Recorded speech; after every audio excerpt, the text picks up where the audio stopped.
Until it's not. I didn't mean for it to happen.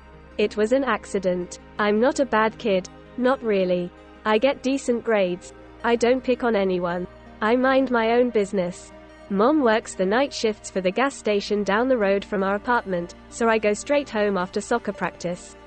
Every day I spend the evenings babysitting Charlie and Emma, my baby brother and sister, twins conceived through a few-week relationship Mom had with this man she met when he was buying a pack of cigarettes from her.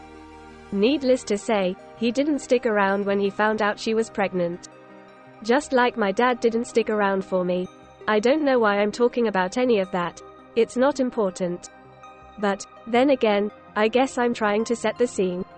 I'm not a bad dude. I'm responsible. You know. I mean, you ever taken care of a pair of 2.5-year-olds by yourself at 16? Man, that's rough. Now, I guess you've heard why I'm not a douchebag. So, I guess I should probably explain how it happened, the douchebag thing that I did. It all started when this new kid joined our school, Hillsburg High. He was from the Bronx, real tough guy. He had piercings from the tip of his nose up to his eyebrows. Tattoos wrapped around his neck like a scarf.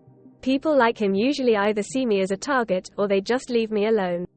I was taken aback when Mr. Tattoo lumbered over to my table at lunch that first day and flopped down beside me. "Got any ketchup, homie?" he grunted, sounding like a bulldog ready to tear someone apart. I swallowed. This guy was more muscular than The Rock. Yeah. Give it here. He held out a hand. I forgot to get some of them packets, and I need it for my fries. I passed a couple of packets to the Hulk. Not all of them, most of them, but I did keep one for myself. That took courage, I'll tell you that. The son of Thor himself crushed the ketchup packets in his hands. Red droplets oozed out and dribbled onto cafeteria fries, burnt and salty. He grabbed a fistful of the fries and rammed them into his mouth. He looks like a chipmunk. I cleared my throat, trying to stifle the chuckle that threatened to escape. My laughter died in my throat as the Hulk turned a burning glare on me. "What's funny, boy?" I bit my lip. Nothing at all. He nodded. "Yup. That's what I figured." Asterisk. Walking home from school that day, I realized that the Hulk was following me. Nervously, as I knew I couldn't lead him to my apartment, where my siblings were, I stopped and turned to face him. He charged toward me like a bull. "Jordan," he roared. My bladder lurched. I gritted my teeth. Was he mad I kept the ketchup? Damn, it was only the one packet. "Yeah, man." He came to a sudden halt before me, spraying saliva in my face. "You live in building 204? My face flushed.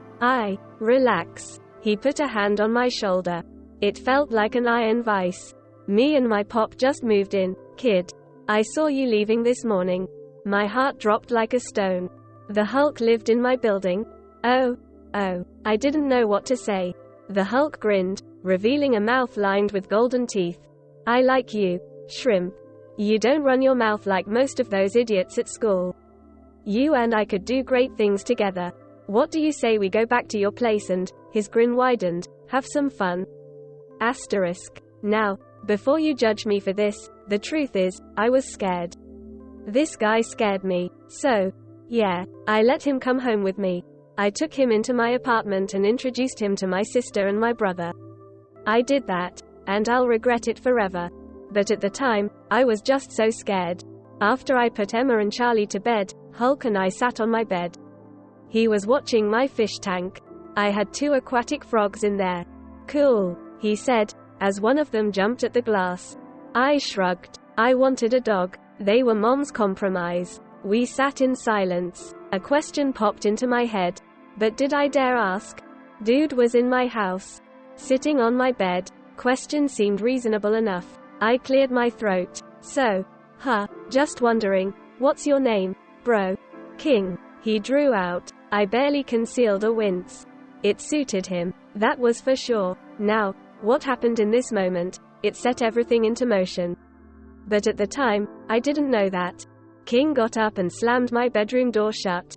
He clicked the lock into place.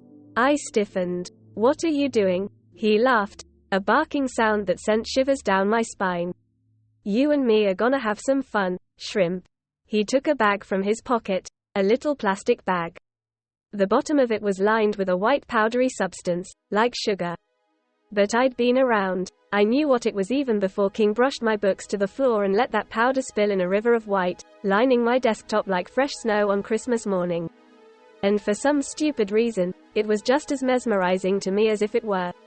Are you crazy? My fear of this giant was forgotten, and I jumped to my feet. What are you doing? If my siblings get into that, keep the door shut, and they won't. King sat down in front of the desk. I chewed my lip. I didn't like this, but I didn't know how to stop it. King took a snort of that white dust. He inhaled it like it was oxygen he needed to survive. I shifted uncomfortably, rubbing my hands together.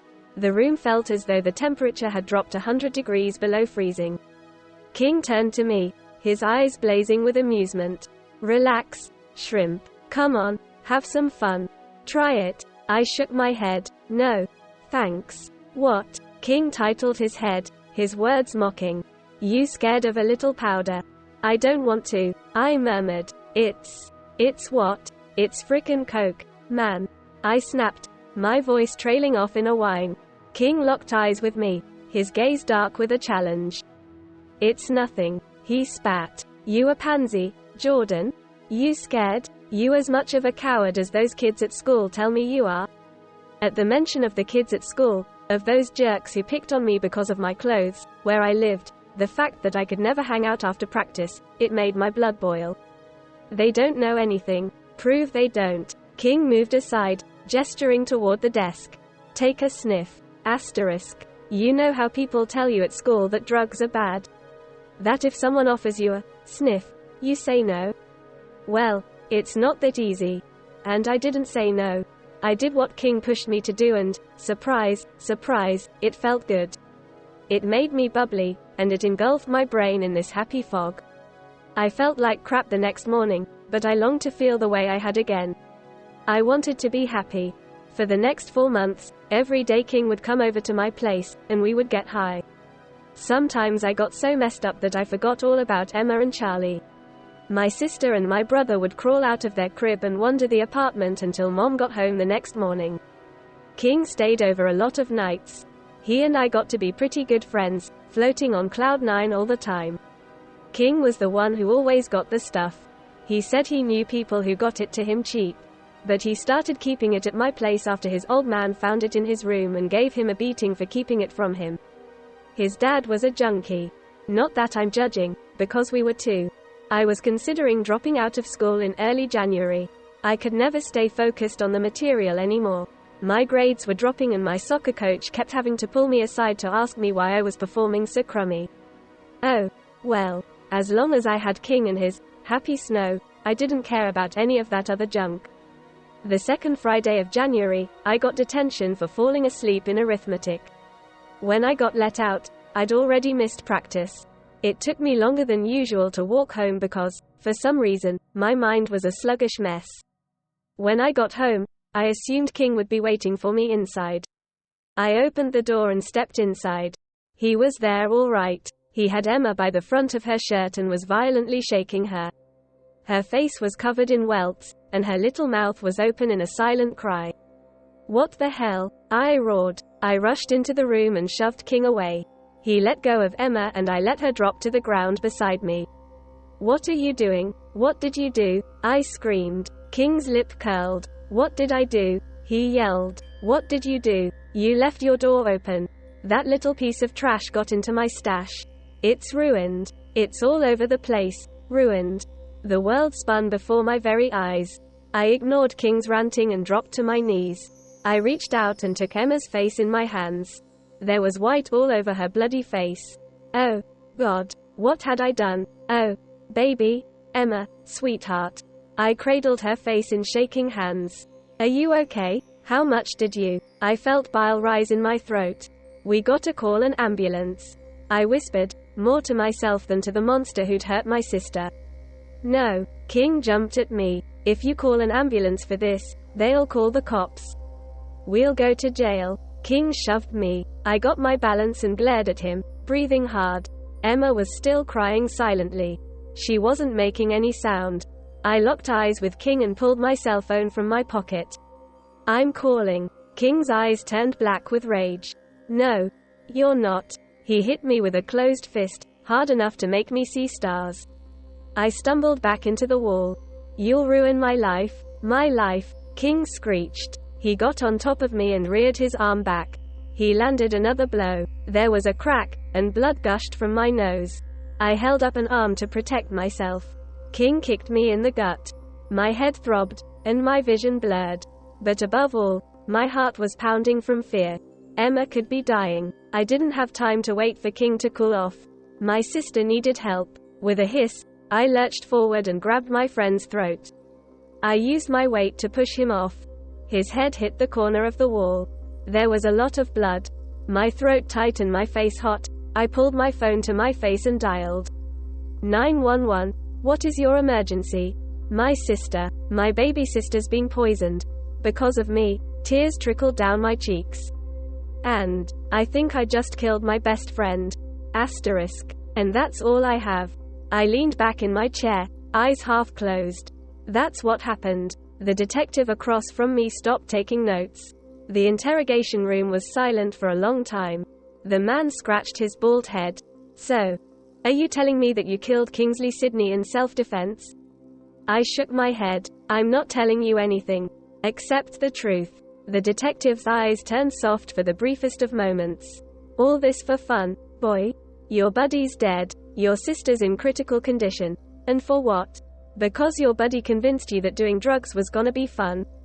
If you think I'm gonna give you a better reason, don't hold your breath. I closed my eyes. I don't have one. I screwed up. Yeah. I'd say you did. I guess it's all fun and games, you know? I opened my eyes, seeing my haunted experience reflected in his eyes. Until it's not.